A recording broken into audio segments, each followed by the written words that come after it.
Waterway and Beach District for October 15th, 2024. All rise for the Pledge of Allegiance. I pledge allegiance to the flag of the United States of America and to the republic for which it stands, one nation, under God, indivisible, with liberty and justice for all.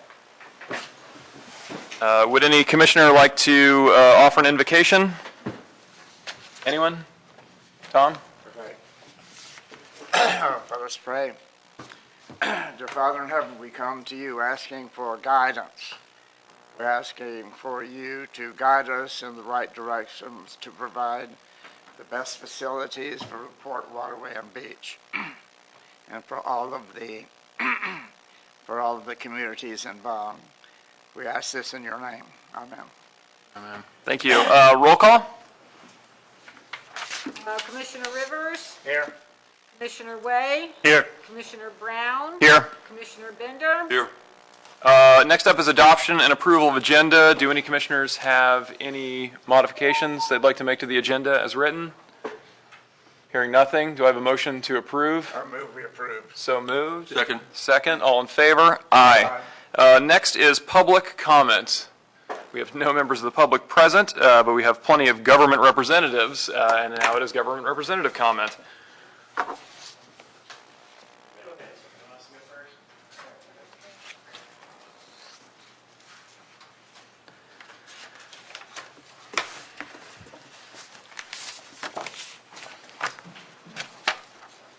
Good afternoon. Is this on? Yeah. Is that mic on, Elise? Are you catching that? Yours is. Ours testing. is. Really? Give it one more, Corey. Testing. Yeah, Testing. it's on. Okay. Good afternoon, Commissioners. Corey Sackard from the City of St. Augustine.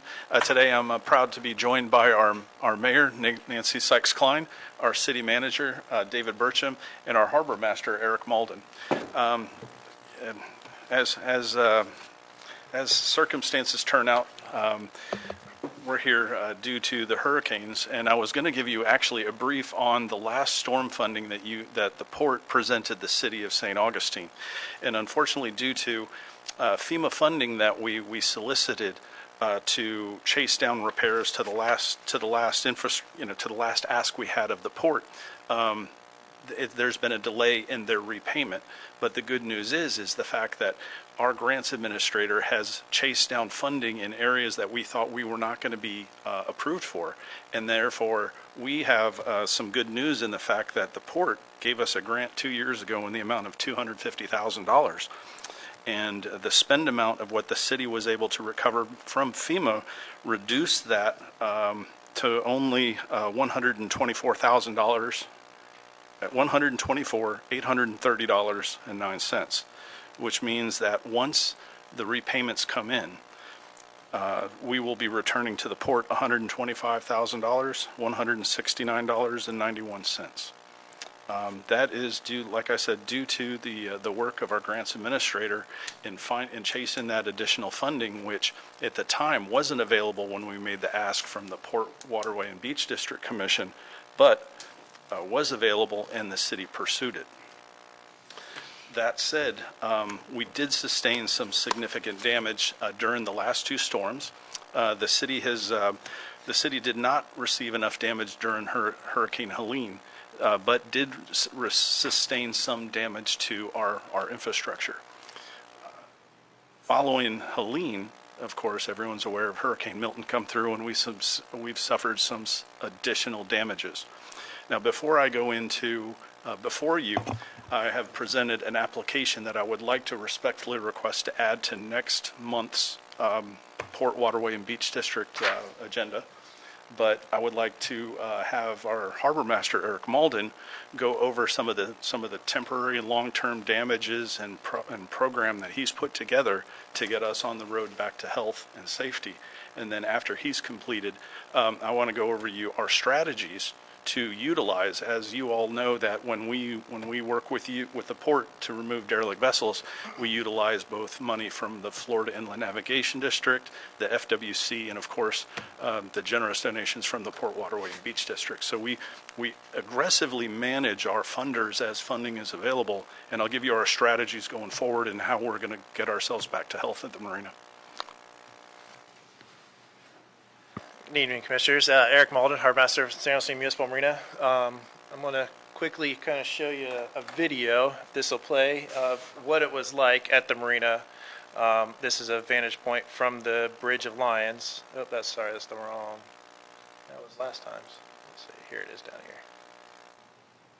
Of what the breakwater dock sustains during one of these storms.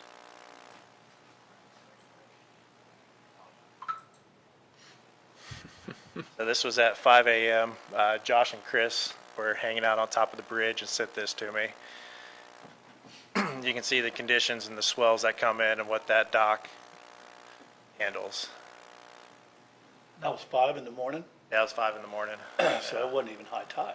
No, it wasn't even That all the was way at high tide 2. yet. That was at low tide. We experienced winds sustained at 50 miles an hour with gusts of 60 miles an hour during Milton. Hurricane Helene showed us winds from a different direction. Those were gusting to hurricane force winds. This storm's different in a way because it comes from the north, all the wind direction. So we get all that wind-driven waves, swell, everything, all the fetch from the inlet comes straight in and hits the dock and the breakwater dock and the rest of the marina. I'll show you some of the damage. I also want to mention that we were back open and operating 24 hours after the hurricane as well. So we had limited docking availability because of some of the damage to the slips, but we were selling fuel, moorings are back open, and we still had some slips available for overnight.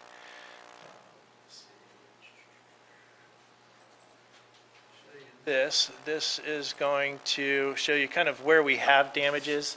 I am happy to say what we did from the 2022 storm damages. We finished those repairs in spring of this year. All of that infrastructure, minus some of the wood whalers on the side, survived the storm and actually helped mitigate further damage to the marina. The 26 steel pilings, we replaced 40 out of 50 of the concrete floats from the 2 years ago hurricanes. All of those survived, so our investment there worked. Everything circled in the green was repairs from Ian and Nicole. What you see in the red are the finger piers that became dislodged during the storm. This was new damage to us. Each storm's a little bit different than the other. This one affected more of the marina that was closer to shore and some of the finger piers. In the orange is the wood whalers along the side. Some are cracked and broken, and the finger piers, when they became dislodged, ripped some of the whalers right in half. We had seven of the finger piers come fully dislodged and floating around in the marina. We secured them quickly to keep further damage. But we did have to initiate some immediate repairs to the dock as far as tightening up all the rods. Every storm loosens the dock up, as you know. After Hurricane Helene brought in a local contractor to come in and tighten up every rod and every loose area and level out the docks. They worked all the way up until the day before Hurricane Milton so that we could have as much strength to the docks as we could. However, Hurricane Milton affected other areas that weren't damaged during Helene and didn't need tightening at the time. But let me show you some of the damaged photos. And after this, I'll talk about Lighthouse Park boat ramp as well.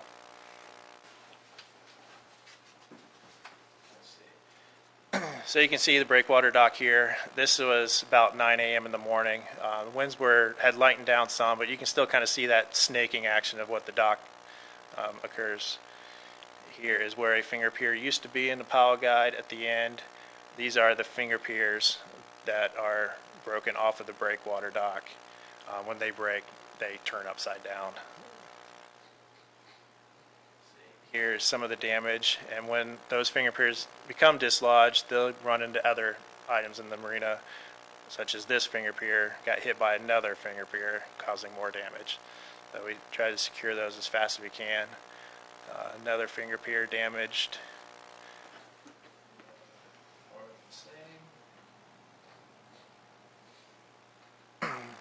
Just some other damage, some of the metal brackets, the whole slips together, cracked right in half. This is the location of where the finger piers were attached to the breakwater dock. This was pre-storm condition of what the finger pier looked like pre-storm, and where it was attached, and you can see how it just ripped the brackets right off the dock.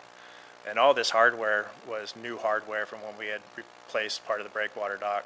The finger piers were old parts of the dock, but all the connection points were new. So it was as strong as it could have been, but this storm just caused different damage. Some other areas where the finger piers dislodged. Floats. That shows a wind graph of our weather station at the marina. This is 5 a.m. right here. But some of the immediate repairs that we had to do, some of the emergency immediate repairs, getting a local contractor back in to tighten up the entire dock again, every loose area, level it out, trip hazards, safety, and to be able to open up the slips for customers as soon as possible. The other emergency item we had to do was remove those finger piers out of the marina, because the next weather event, such as we may have some northeast winds coming up this week, we've got to get those finger piers out immediately. So a local contractor is towing those out and disposing of those for us as well. So that's the short-term solutions to repairs. Long-term, we're looking at more of a permanent replacement of those finger piers that got damaged. Once they kind of dislodged, they bounced around, became cracked, and they're no longer usable. So down the road, we're going to go out to bid for a contractor to replace those finger piers. At the moment, we're not sure if we will be able to qualify for FEMA funding. We're acting as if we do, so we're going to go through those appropriate steps and apply for it if we are able to. Then we'll also show you Lighthouse Park boat ramp.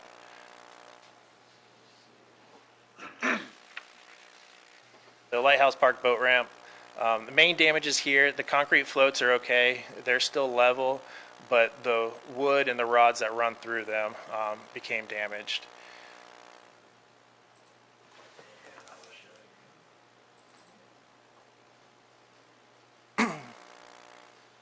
You can see here the wood and then the rods that are sticking out. We had already knocked a handful of them back in the dock just so that some of the public using the ramp can still use sections of the ramp. We caution taped off the bad sections, which is pretty much half of the dock in the middle there. And the wood, it's hard to tell that it's broken, but you can kind of see they're glue lamps, so they're glue lam whalers, so they're multiple pieces of wood that are glue laminated together to create one larger member. And during weather, you can see these joints that are supposed to be not moving, and that's throughout the entire length of the dock. So that dock will require all new wood whalers and all new rods as well. The good thing about replacing all of that wood is that we can now change our through rods to FRP rods. We have those on our south dock at the marina, and they do an amazing job of holding the dock together and very little maintenance and longevity to those. So that's what we're proposing to do to this dock too. With replacing the wood, there's no real additional cost to that because you're already replacing that member there. And that will be one of the longer term repairs as well that will have to go out to bid to show. I don't have anything further unless you guys have questions for me. Corey's going to come back up here and talk some more about some of the funding.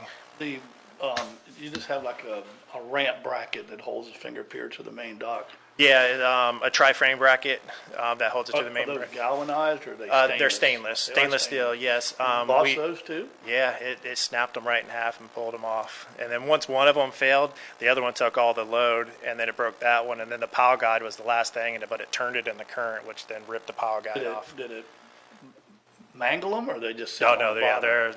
looks like they just went through a compactor and crushed. How yeah. thick was that stainless? Do you know? I can't remember exactly what it spec'd out, but it's it's got to be at least, yeah, I think it's 3/8. I think it's even bigger than 1/4 inch. So it's hefty stuff. It's called their heavy duty frames, but there's another level to their heavy duty frames too. Since that dock has upper and lower rod attachments, we're going to then build frames that attach to those upper and lower rods rather than just the upper one, so that single hinge point. So there will be some strengthening to this finger pier so we can keep this from happening again. How many finger piers did you have total? 7 total. 4 on the breakwater dock that came I mean, that's completely off. 7 total, Yes. not just damaged. All together to All the together. whole the not damaged? Yeah, no, just total. How many fingers is it? 20? Yeah. Or? Here, let me, Only reason I was asking is just curious if when you repair this, if you can design it where it could be like quick release and get them out of there, before. yeah, so you can see, I mean, we've got 1, 2, 3, 4, 5, Got a bunch of 6, them, about yeah. 10, 20. There's 4 over here. So, we've got about 40 altogether throughout the whole marina. Plus, once you turn them loose, they'll flip over like that. Yeah, they do. Yeah, it's almost like you need a cleat on the bottom half just to be able to secure them quickly because they're a pain once they flip over like that. I mean, I had the same question as Chris. Is there not a way going forward that they could just be popped off before a storm and put somewhere safe rather than having to No, let them it would get take whipped?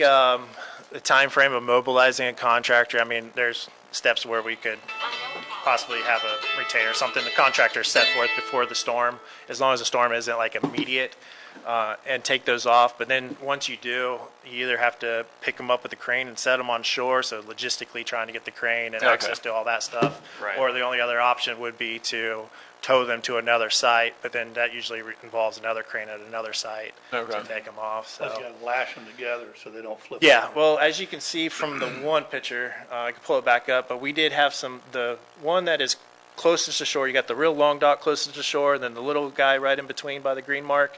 That one we had strapped because it kind of takes the brunt of a lot of north winds. There's no piling at the end, so we did put some straps along that dock from either one, and that actually, it broke and turned, but it didn't break and damage other areas of the marina because we had already had it strapped. The ones on the breakwater dock that came completely off, that was completely a new scenario that we hadn't seen before. So, but going forward with other storms, that we're absolutely going to put straps on as many finger piers as we can.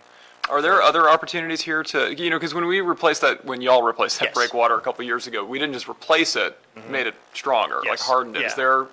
What other opportunities are there going to be here too? So here's mainly in the frames and then on the wood that holds, so those finger piers have a single wood member along the side, and that wood member just basically holds the pile guide at the piling end and then holds in between the wood frame or the metal frames to the wood to the main dock and the finger pier.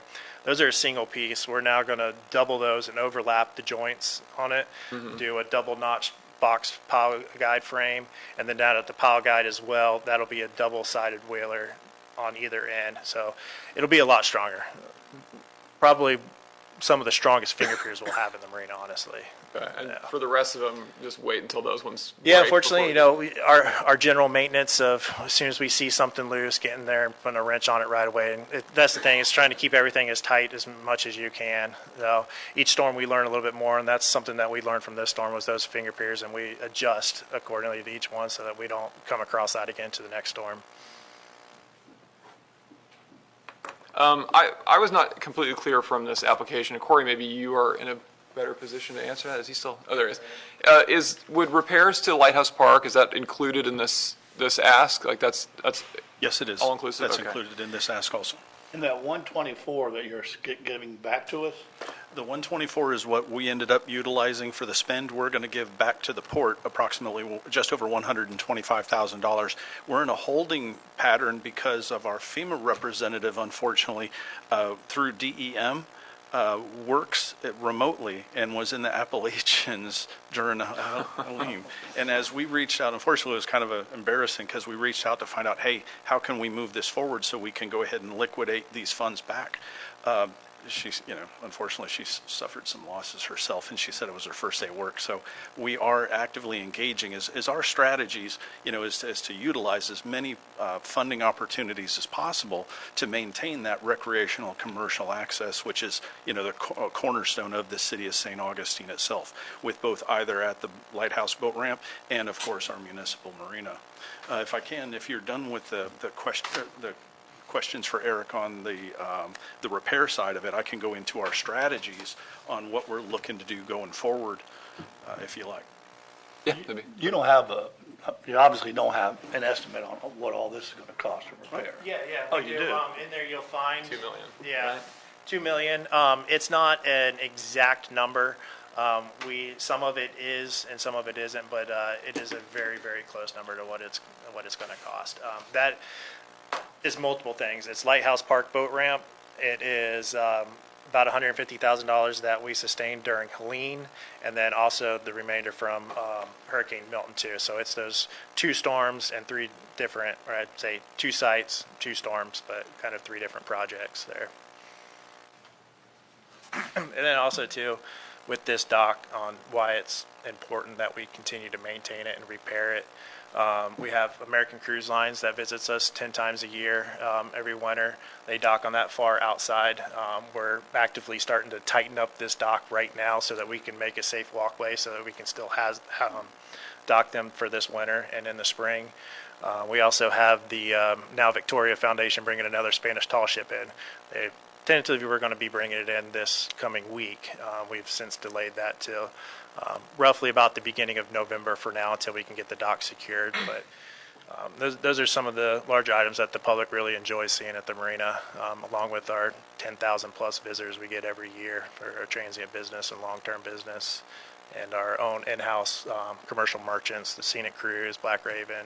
Is the gap on that long dock, how wide is it before you get to the bridge? 'Cause I know you It's pull boats like in there. 54 feet or so, but we use it kind of as almost a causeway to get to the inner part where we have like our hourly a day docking.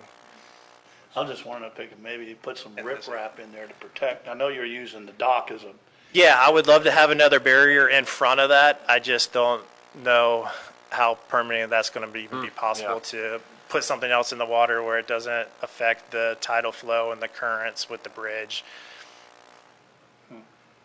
That would be a long engineering study, and they do have some of that looking into the Back Bay study as well. That is part of looking at protecting this infrastructure and that as well. all right. The idea of riprap, I did have a long conversation with our folks over in our resiliency and our, Public Works director, and he said pretty much permitting would be our biggest hurdle to do something like that because it would affect the flow of the river, and it would create, as soon as you slow, as soon as you redirect the river, you're going to increase the current, increase the flow, and a bunch of other things that I don't understand, not being an engineer, but that would be our biggest hurdle. I'm still open to try and address some of those items, but then I asked about what initiatives that a current project we have with the Army Corps of Engineers in the Back Bay study and how that would affect the tides coming in too, which of course we're in a 7-year study with that project also. But if you'll allow me to, I'll go ahead and go into our strategies on taking care of immediate repairs to make sure that we can continue to operate, and then our plan forward to go to get this facility back up to 100%. Before I go into that, I would like to really recognize the efforts of Eric and his staff, but because after every one of these storms now, and it's 4 of them that I've had the pleasure of working with him directly, is that he has been able to open up back up to the public, both commercial and recreational visitors, the very next day. And that's why it's very important that we lean into every opportunity for funding that's available. So right now, I checked it just before I came in. So emergency funding is available for Hurricane Milton through FEMA. And the city is going to move forward with an application to FEMA to take care of emergency repairs. And what we're looking to do with that is to take care of the roughly $42,000 to remove those finger docks that were broken off. And we're going to petition FEMA for emergency removal of that stuff under debris management. And then the initial tightening of the through rods for the docks, so that we can bring in the now Trinidad at the end of this month, and then still maintain operations from here. And unfortunately, based on talking to some of my fellow coworkers in the county and stuff, and in the city of St. Augustine, I just don't think that there's going to be enough damages to get us approved for more than Cat A and Cat B from FEMA. And that's that, other than Cat A and B, that's the emergency work, which I think we're going to be eligible for the immediate repairs. But the long-term repairs, the permanent work, I don't think we're going to be eligible for that. But in our application to both what I'm going to mention and find and to the port is that we will apply that, just like I mentioned at the beginning of my presentation today, to balance that out and to utilize as much FEMA funding as possible and then return as much funding as possible that we don't use as the city. So right now, that's where we're at with the FEMA funding, and that'll take care of the emergency stuff.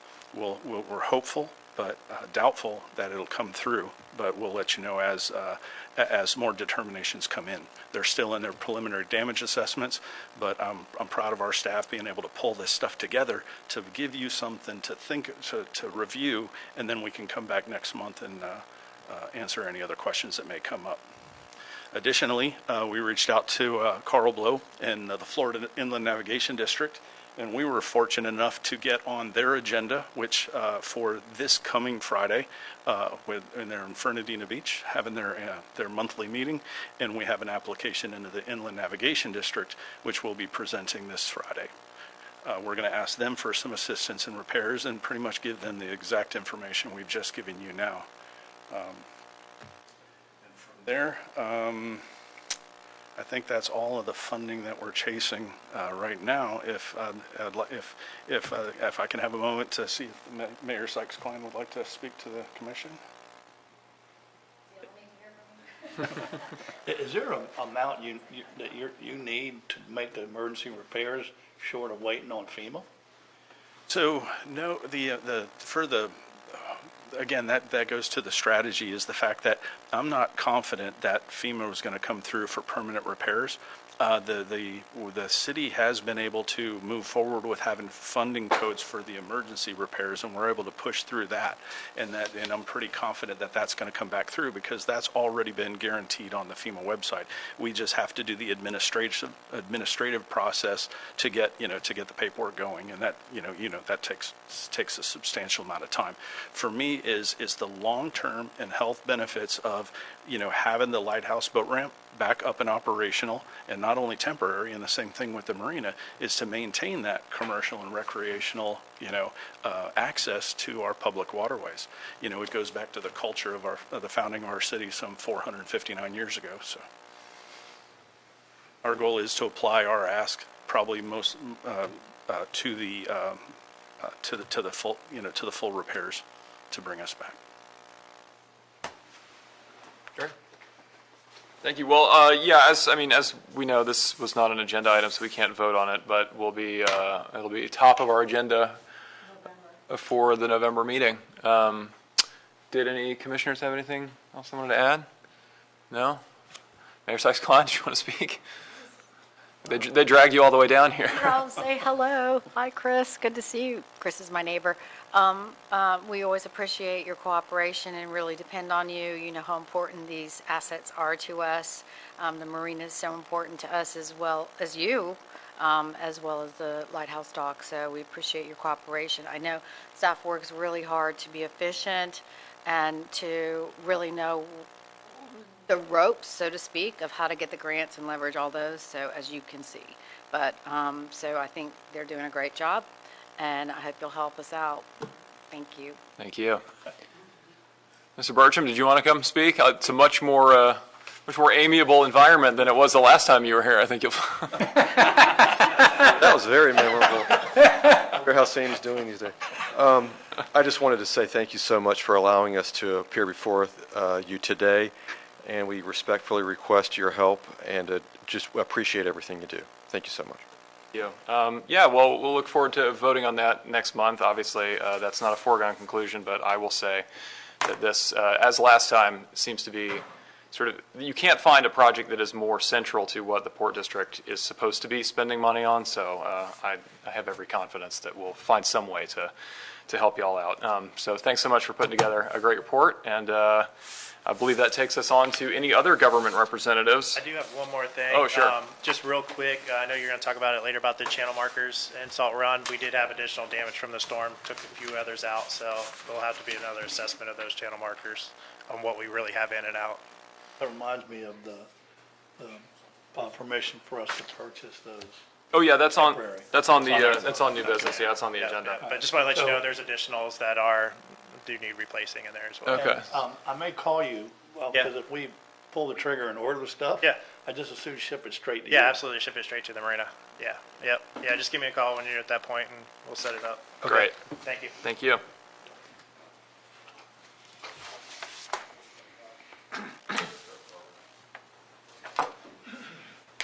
Hello, Commissioners. Carl Blow, Florida Inland Navigation District. Just to follow up on the city's presentation, this is their application to the Florida Inland Navigation District for emergency hurricane funding. They've done this before with fine and been very successful.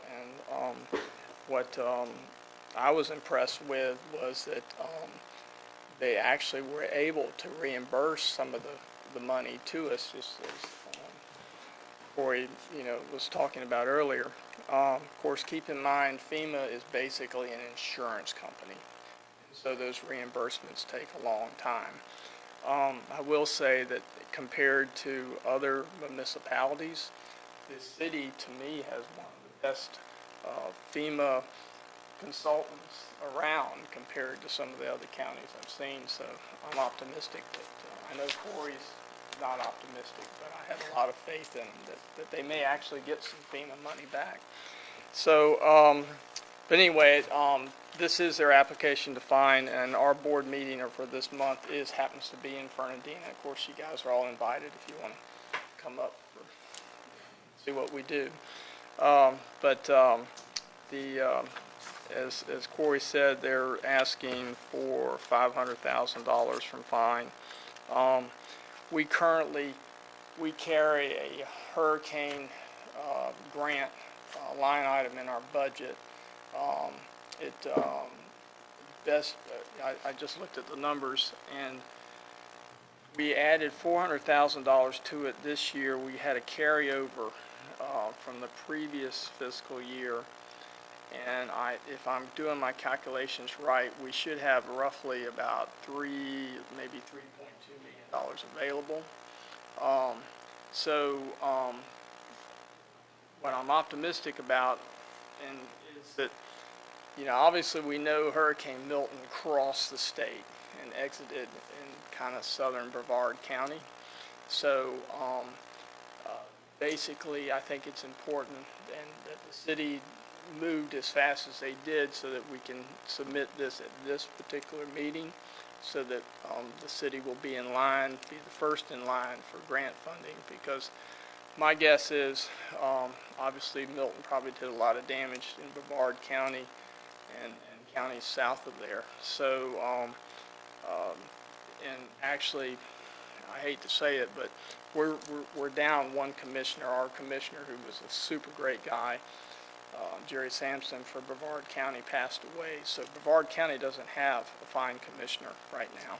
So,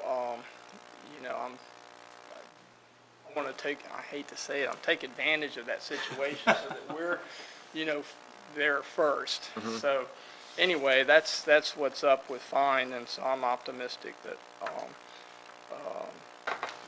the city will be successful at getting a grant fine. I know you guys can't do anything because it wasn't on the agenda, but I'd love to be able to tell my fellow board members that that the port is seriously considering providing additional funding. I can only speak for myself. I would seriously consider providing additional funding. A problem is, between now and our next meeting is going to be an election. Yeah. We could have as many as 2 new board members by then, so I don't know that we can speak equivocally. I hope we don't have 2 new board members by then. That would be I think we're all praying that we have 0 new board members, but yeah, well, I don't know that we can speak with too much certainty on that one. Well, if we are here, you'd have my support. That's right in our wheelhouse. Mm-hmm. And if I'm here, you'll have my support. Hey, you need somebody to stand on the bridge with a sign. Guys, let me know. But anyway, Carl, can I yes, just ask sir. a question, not necessarily related, but this meeting in Fernandina, is that for the statewide fund? Yeah, that's we meet monthly and in in a different county. And it just so happens that this month 'Cause I mean, is I'm getting calls 10 or 12 a day from the West Coast, Fort Myers, and they really got whacked. Yeah. I had Well- one client says, he goes, my boat lift's okay, he goes, but I can't find my boat. So it's been, well, since the storm, he can't find his 36-foot boat. Yeah. And there's boats in the yard. Did you see some of the pictures? Yeah, I mean, those guys, I mean, Cativa, Sanibel, that area. Every house had a boat in the front The yard. sad thing for them is they got wiped out, what, 2 years ago? Anna Marie Island's gone. Now Yeah. just as they get everything built back, this storm comes I through. saw a picture from down there. There was one of those really long commercial dumpsters on somebody's roof. And those things got to weigh 9,000 pounds, up on the guy's roof. So it's crazy. We obviously find, we just have our 12 counties on the East Coast, so we get involved over there. But they're all, when you go to the meeting, they're all going to be there. Well, You're saying that the West Coast does not meet in Fernandina? Find no, only is fine, the East just, Coast. this It's is just for the our board intercoastal. meeting Oh. for our district. Oh, okay. I got you. Our monthly board meeting. So it's now it's quite possible there might be other counties there also looking for money. But That's what I was getting at. I'm hoping that, you know, for one thing, we've got the situation with the fine board right now is, you know, Jerry passed away, so we're down to 11 commissioners. So, we had a bunch of commissioners who did not want to continue serving. They'd been there for, you know, multiple terms. And they kept serving because the governor hadn't appointed any replacements. Well, here, a month or two ago, the governor up and does a massive appointment, and we've got 6 new commissioners. So, like, for instance, the counties just south of Brevard County, most of those guys are brand new. So here again, I mean, it sounds terrible, but I want to take advantage of the fact that everybody down there is kind of green or whatever, and we get these guys in at the head of the line. Okay. All right. Thank you, Thank you. Carl. Any other government representatives?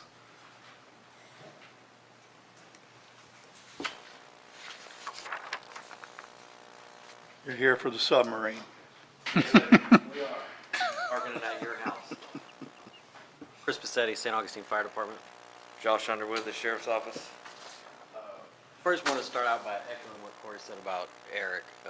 His ability to get the Marine and his staff to get up and running and look after our assets during the storm between the jet docks. And during Hurricane Helene, we left the fireboat on the dock itself because we had a bunch of children that were staying in during the storm on some sailboats, so like ranging from 2 years old to 7 years old. So we couldn't, in good faith, leave without a reason or a way to go get them. So just the job they do looking after all the assets was fantastic, and getting us up and running right after is great. So We kind of want to just brush on post-hurricane activities so you guys have an idea what happened in the port. The main thing I want to let you guys know is number 13 needs replaced in Salt Run. Across the entire county, there's roughly around 28 day boards down that belong to the Coast Guard. So the Coast Guard's already been notified and those are being addressed. There's 3 alone in San Sebastian that the Coast Guard is going to address as well. And then you guys have that one in Salt Run. there's a couple of reds from the inlet around Anastasia Island as well. Buoy ones. The big buoys. Yeah. They're actually on the sand. So those have all been reported across the entire county to the Coast Guard. We do have some boats that are in the Port District that are going to be emergency removed via the state, and FWC's taking the lead on that. The one that's at the bridge, the 312 bridge, that one came from Fish Island. There's a couple there right on the Mysteriously bend just there. appeared at the bridge. It's stuck in the water or in the mud, so you can't drag it. Like, it's going to have to be crane removed. It has holes in it, so it's sunk at high tide, and it's sitting in the mud at low tide. I saw it. DOT's already been out there to inspect the bridge. The bridge isn't an issue, so it's on the removal. We don't know when it is, but the state is doing the whole state at once. So that could be 3 to 4 months from now before it's actually removed from the water. Another one that is on the removal is the Kraken Cuddle, and that is north of Milano Bridge, and that is, let's see here. This happened this storm, or this is that sport fishing boat that was up there high and dry? It happened this storm. This boat, that's that boat. Currently, it's on the jetty rocks at Comanche. It was, they were anchored. Their prop was fouled pre-storm, and during the storm, they decided to stay on it. They decided in the middle of the night it was too rough, and so they jumped off and swam to shore in Comanche Cove. Wow. That's where the boat lays. Wait a minute, they jumped off the boat after it hit the jetty? Is that what you're saying? It was on its way drifting towards the jetty rocks. That's where it's laid to rest now, is on the jetty rocks. But they jumped off and swam to shore. In the middle of the See it storm. clearly when you drive over the bridge. Correct. And it will sit there as like the 312 bridge until it gets removed by the state. It's on the hurricane site for the state to be removed. That one's not in danger of coming up like we got a nor'easter and king tides coming. Is it going to float that thing off those rocks by any chance, or is it wedged in there? Could. It could. It's anchored though. He's got an anchor out, so Okay. even if it comes high enough, it may which might help him. But the Coast Guard's been out there and looked at it and surveyed it too for pollution. One time, Irma was after Matthew, right? Yes, sir. Yeah. I heard somebody screaming in the middle of the night, and I looked out on my seawall, and this guy was in a little dinghy, and he was waiting for a wave to throw him up on to my bulkhead. And it did, and he just stepped out of the boat and put his oars in it and said, "Can you give me a ride?" I said, "Not now, but..." It was the craziest thing. He was out, and the boat he was in was maybe 25 feet, the sailboat that was anchored off my house. And he was making a run for it. Yeah, so our process, I don't know, did we give you guys the rundown before? We go out and do all the pre-storm surveys and all that kind of, oh yeah, you guys have access to it and saw it. So this is one of the Chris Crafts that was deep into Salt Run. It's right across from the basin, right across from Cross House actually. And it sunk during the storm, so it is also on the list to be removed, but it may be a little while. We went out and tried to check it for pollution. We didn't see anything obvious. I don't think there was fuel or anything on it when it went down. But, so we got a handful out. We'll keep monitoring. And Is that one going to be a navigation hazard? That one's pretty low in the water, it looks like, right? It's out of the channel. yeah, Okay. Far enough out that it, okay. yeah, it's right across from the boat ramp itself, where a lot of those other Boats are fishing anchored. mooring. Okay. is there. So you could see, post-storm here, we had 4 boats that were destroyed from the hurricane, 3 new boats that appeared during the hurricane, and then 37 that were unchanged. They didn't leave. They were anchored pre-storm when we did our checks, and They were there They when- were there when we came back with no damage. And then we had 10 different cases of debris throughout the entire area, whether it be trees in the water, day boards down, tied up Pilings. somewhere, could be, yeah, we've had a lot of floating docks. Yes, sir. When you say the storm, or do you mean Milton or Hurricane Milton, Helene? correct. This is all Hurricane Milton data. Okay. So Helene, we actually had several more. A lot of people left the area for Milton, but during Helene, we had quite a few more vessels stay in the area. Now these are just counting the free-floating and anchored vessels. Eric takes care of all the ones on the mooring field and in the marina itself. Do they have the dock on? So there's not on here, but there is, in San Sebastian, River's Edge Marina also took a lot of damage on the north side of it. Yeah, they had a couple of their docks break free in the middle of the storm. They were able to wrangle them up, but they still had boats attached to them, so they were panicking.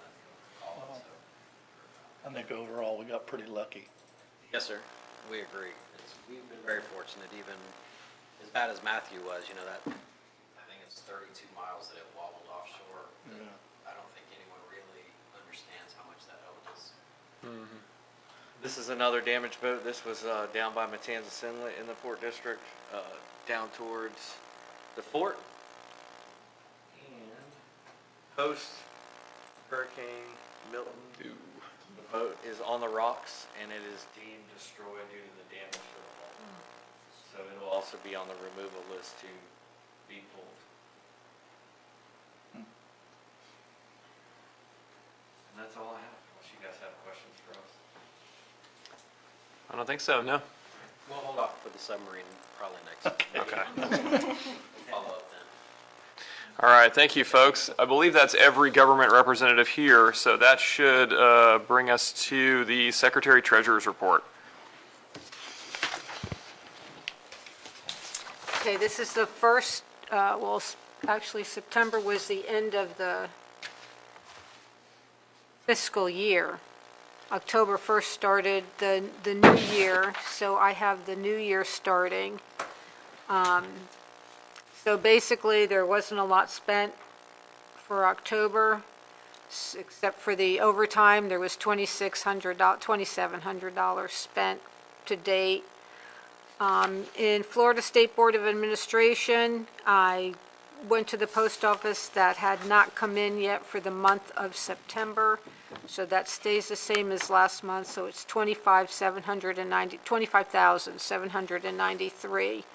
In the operating account, there is $737,550, and in the money market account, there's $1,323,980.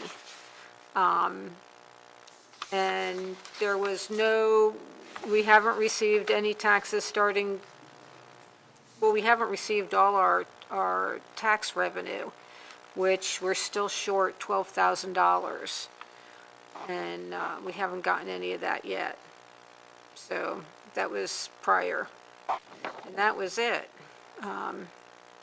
Although we did spend $18,000 on channel marker repairs last month. Right, Yeah. but that is not reflected here yet, is that right? It's not not for the new year. Oh, right, that was at the very end of the old Prior year. Yes, right. Yeah. Great, thank you. Anybody have any questions on that report? No. Approval of minutes. We actually have 3 sets of minutes to approve. Our September 17th regular meeting, our September 17th first public trim hearing, and then our October 2nd final trim hearing. Clay, can we make an omnibus motion to approve all of those at once, or do we need to approve them individually? They can be done together unless someone wants to break them out. Right. Does anybody have any modifications to any of those minutes as they were written? No? Anybody want to approve all of them at once? Of the minutes. Okay, approve all 3 minutes? All 3. Here we go. Second. There's a second. All in favor? Aye. Great. Engineering report. Sir, I was going to give you a nice detailed hurricane report, but you've gotten the best report from these guys that you could possibly get. So the beaches did get beat up a little bit, but the projects that have been placed out there did their job, basically, kept the water out in the ocean. So the only other couple of things, the county's coastal management plan is underway. They're developing that, and we'll continue to keep an eye on that. The economic study for Summerhaven is been kicked off now. Balmoral is the firm that is going to be doing that. I heard from Linda Ginn that her group had met with them, so that's off and running. That's a supplemental study, right, to the one that's already been done? Right. And all they're looking at is essentially the cost benefit of the no-build alternative, right? Okay. Or no action, I guess, right? Right, and Okay. that's basically it. That's Okay. Any other questions for Taylor? Hearing nothing. There is no old business, so let's move to new business. Item A, temporary channel marker funding, all commissioners. Chris, you had come to us with a proposal to buy a temporary channel marker, or 2? Was it 1 or 2? 2, red and green. Yeah, 2 temporary channel markers to be deployed in the very common instance that we lose a channel marker to, as we currently have. We've already spoken with the harbor master, who said that he would be responsible for taking care of them, storing them, and also deploying them when they need to be deployed. Can you remind us what the quote was for the cost? Well, I don't have that with me. I maybe have it in thinking it this. was $3,200 with the chain and, Yeah, I think that's right. I have it I can dig it up. Yeah, we have it in minutes too. We have discussed it in detail. I believe today we were essentially, it seemed, unless I don't want to speak for everybody here, but it seems like we were all in favor of that expenditure. We just needed to actually have it on this agenda so that we would be keeping our noses clean in terms of. Yes. Is that amount included in the treasurer's report under Regatta of Lights channel marker repairs? Is it included? No, in that amount? was money we spent actually replacing It's already been pilings. done. This Yeah. is temporary. Okay. Mr. Chair, the estimate given from the September minutes was $1,554. That was an estimate. If the commission is inclined to proceed with that, I would suggest a motion to approve funding up to blank dollars. Yeah. To encompass And that. how, if I order this, how do we pay for it, at least? I said if I order this stuff online to get the temporary stuff, how do we pay for it? Oh, it would have to, well, I can't pay for anything online. I understand, But- can I pay for it and you And reimburse me? reimburse, yeah. Okay, I then I'll think just do would- that. It's kind of hard. Yeah, because this is through the port, you're doing this, right? The port? Yes. Not the city, not the county. Yeah, the port Not the is. sheriff's office, the port. If we're going to be shipping it to the harbor master, do you want to just give him the information, and would you be willing to order it and we'll reimburse you so that we don't have one of our commissioners? Is that an option available to us, or is that Is there a no good? problem with me paying for it? No, well. I'm normally noting some we don't- reticence on her part. Normally we don't pay a person Yeah, directly. we can. Also, Roland Buoys, they will do an invoice and pay later type. If you want to order it, they can invoice you and you can send a check. Yeah, there you go. That's an So option. Oh, and they just hold it to it? Yeah. Yeah, so that's an Yeah. option for you Yeah. as All right. well. And So I'll then pay it right can away. I call at least, I don't have to wait for the next meeting, I can just call you and tell how Yeah, much it yeah, is? yeah. Yeah, absolutely. Because So- They it's can send you a already formal quote. You can send a That's- check and that's then they'll perfect. ship it. that's exactly what Clay is suggesting, and I believe it was $1,500 per buoy. Is that right? So it's going to be about $3,000 for. I'll have to Two? look it up. I have it on my computer. Those including chain and anchors too. I think so. So we should. My suggestion then in that case would be to authorize up to $4,000 for the purchase of two temporary channel marker And then buoys. if it isn't that, then, And if it's not that, we'll reconvene at the next meeting and figure out what and the where problem. should I ship that? Do you have the address now that? Yes. If you can just send it to email it to us, and then you'll have it. Cards are in my truck. Okay. So Can can I I? have the invoice emailed to me? Yeah. There you go. And I'll pay it right away. It's like we're figuring out how to be a commission here. So do we have a motion then, maybe to allot up to $4,000 for purchase of two temporary channel markers? Made the motion. So moved. Second. Second. Any additional discussion on that? Or nothing? All in favor? Aye. Great. Keep us posted on that, Chris. The next and final item of business is consideration of website modifications, all commissioners, but this was going to be spearheaded by Clay. So Clay, did you want to talk to us about what might be involved? Yeah, just briefly. This came up prior to the September meeting, but obviously we had a full load for the September meeting, so this kind of got bumped. The way this issue came up was I was contacted by an individual that works for an entity that does web security issues for special districts throughout the state of Florida. I forwarded that information to each commissioner to sort of review. I have not communicated with that person to any significant degree since then because I didn't want to do anything without guidance from the commission on what they were interested in. In a nutshell, the president, as I take their email communication, they perceive the port's websites to have a significant number of ADA issues. I've also circulated to all the commissioners. It was too large of an attachment to put in the email itself, but I circulated the website to what I believe are the current standards for web content accessibility guidelines. I believe the current standards would be 2.2. I am not at all an expert on IT issues whatsoever, but I believe those are the guidelines that would be applicable. Not being IT proficient or overly literate, to me, it looks like something that somebody that normally does web hosting would probably be able to understand and work through. I believe some of the comments that were mentioned either at the trim meeting or at the meeting before that, I believe there might have been some thoughts as to reaching out to Avid with the comments that came from the other entity and say, do you agree with this? Can you do this? What's your number for this? An alternative approach could certainly be, I can go back to the individual that contacted me and say, here are the questions the commission wants answered before they proceed any further. Give me your cost estimate, give me your time estimate. How much is this going to involve? I could also ask them to arrange a time to potentially give a 15 to 30-minute presentation directly to the commission at the next commission meeting, if the commission is inclined to have a desire to interact with them one-on-one and get some input.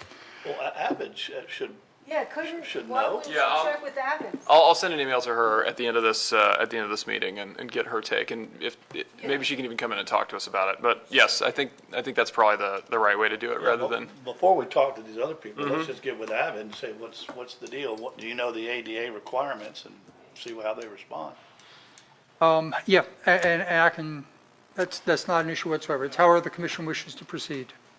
Again, I am not IT proficient. Sure. It looks like information that somebody that does that on a day-to-day basis would be able to say, yes, here's how you fix that. But Okay, yeah, I I'll can't speak for them. As long as the commission's okay with that, I'll get in touch with Jen at Avid and have her take a look at that. I'd like to find out how many hits we get on our website too. Oh, I'll ask her. You know, I'll ask her about that as well. That's a good question.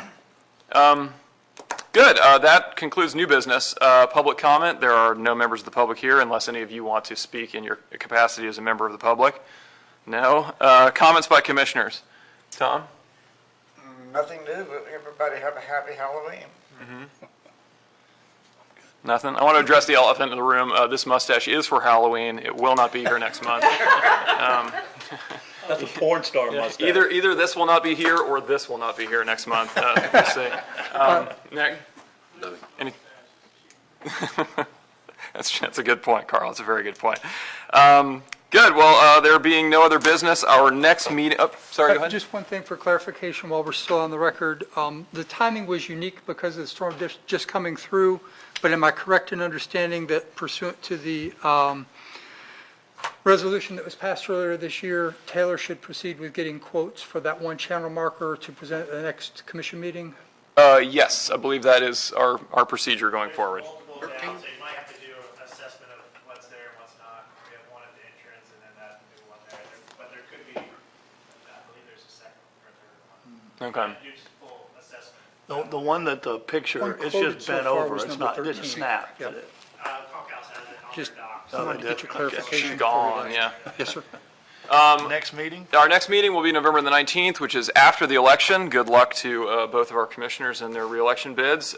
There being. Just one question on Yes.